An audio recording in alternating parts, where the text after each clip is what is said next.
Friends, welcome to my channel one more mini log. నేనైతే మా mother వాళ్ళ ఇంటికి వచ్చాను.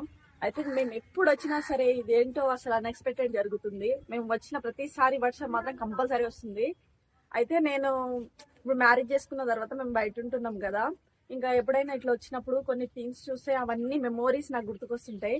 ఆ మెమోరీస్ కూడా మీతో షేర్ చేసుకుందామన్న ఇంటెన్షన్ తో వీడియో క్యాప్చర్ చేసి చూపిస్తాను. మా మమ్మీ మినీ గార్డెన్ ఇది. ఫ్రెండ్స్, ఇదైతే చిక్కుడుకాయ చెట్టు. ఇదైతే ఇవి చూడొచ్చు, ఈ విధంగా ఉంటాయి. లేడీస్ ఫింగర్, బెండకాయ అండ్ చిల్లీస్, మిరపకాయలు, వంకాయ.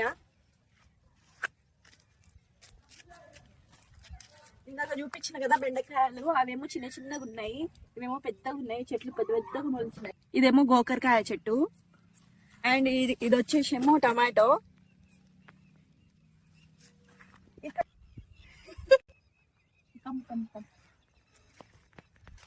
గుడ్డి వంకాయలు కాసినాయి. మా మదర్ ఎవ్రీ ఇయర్ అయితే వర్షాకాలంలో కంపల్సరీ మినీ గార్డెన్ ప్రిపేర్ చేసుకుంటది. కానీ నిజం చెప్పాలంటే ఇది మొత్తం organic, without fertiliser, without chemicals. చాలా అంటే చాలా ఎక్సలెంట్ అనిపిస్తుంది వాతావరణం నాకు. అండ్ నెక్స్ట్ వచ్చేసి అండ్ ఇది వచ్చేసి ఫ్లవర్స్, మల్లెపూలు. ఈ మల్లెపూలు చెట్టుకు అయితే నేనే పెట్టినా, కానీ ఈ చెట్టు మాత్రం అస్సలు గ్రోత్ అవుతలేదు ఫ్రెండ్స్. నా మ్యారేజ్ అయిన తర్వాత గ్రోత్ అయింది చెట్టు. పూలు చూడండి ఎంత బాగా పూస్తున్నాయో. దరిద్రం పోయిందని గ్రోత్ అయినట్టుంది. ఫ్లవర్స్ చూడండి ఫ్రెండ్స్ ఎంత బాగున్నాయో, ఎంత క్యూట్ గా ఉన్నాయో. కర్రీ లీవ్స్, కరివేపాకు.